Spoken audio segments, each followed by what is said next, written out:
আসসালামু আলাইকুম, স্বাগতম আপনাদেরকে আমার নতুন একটা ব্লগে। আমি আকবর হোসেন আছি, আকবর ব্লগ ইউটিউব চ্যানেল থেকে। তো সাধারণত হচ্ছে কি আমি ব্লগটা শুরু করি অন্য কোনো জায়গা থেকে, কিন্তু আজকে আমি ব্লগ শুরু করতেছি গাড়ি থেকে। তো আলহামদুলিল্লাহ বর্তমানে গাড়ি চালাইতেছি সৌদি আরবের মধ্যে।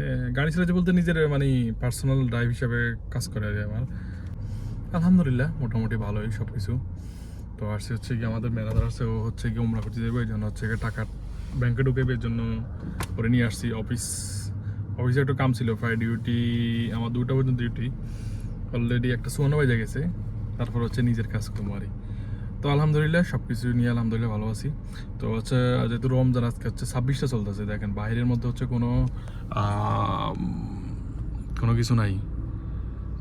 বাইরে হচ্ছে একদম মানুষজন একদম কম, গাড়ি ঘোড়া একদম কম চলে। এই যে ব্যাংকের সামনে আছে এই জন্য 2-1টা গাড়ি দেখতেছি, নতুবা এত মানুষ থাকে না কিন্তু সাধারণত।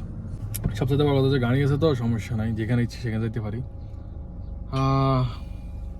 তো দেখতে থাকেন, যারা এখনো চ্যানেলটা সাবস্ক্রাইব করে নাই অবশ্যই চ্যানেলটা সাবস্ক্রাইব করে দিবেন।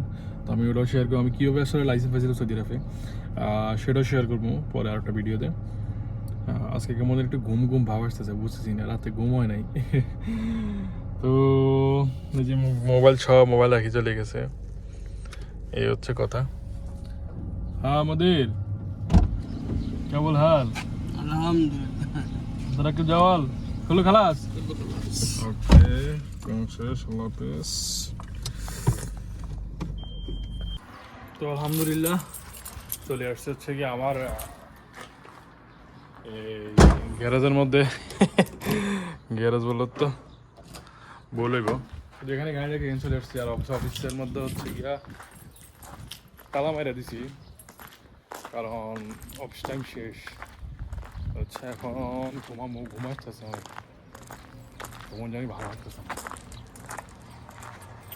দেখি অফিসে চেক করি, হ্যাঁ বন্ধ আছে। তো হচ্ছে আসলে সৌদি আরবে গাড়ি চালানো তো সহজ, তবে আপনাকে অবশ্যই এক্সপার্ট হওয়া লাগবে।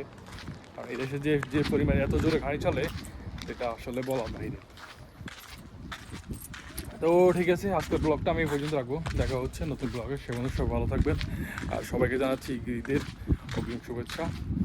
আর সবার জীবনটা সুন্দর হোক, একটু ভালোভাবে কাটুক, সেটাই দোয়া করি। তো আল্লাহ হাফেজ।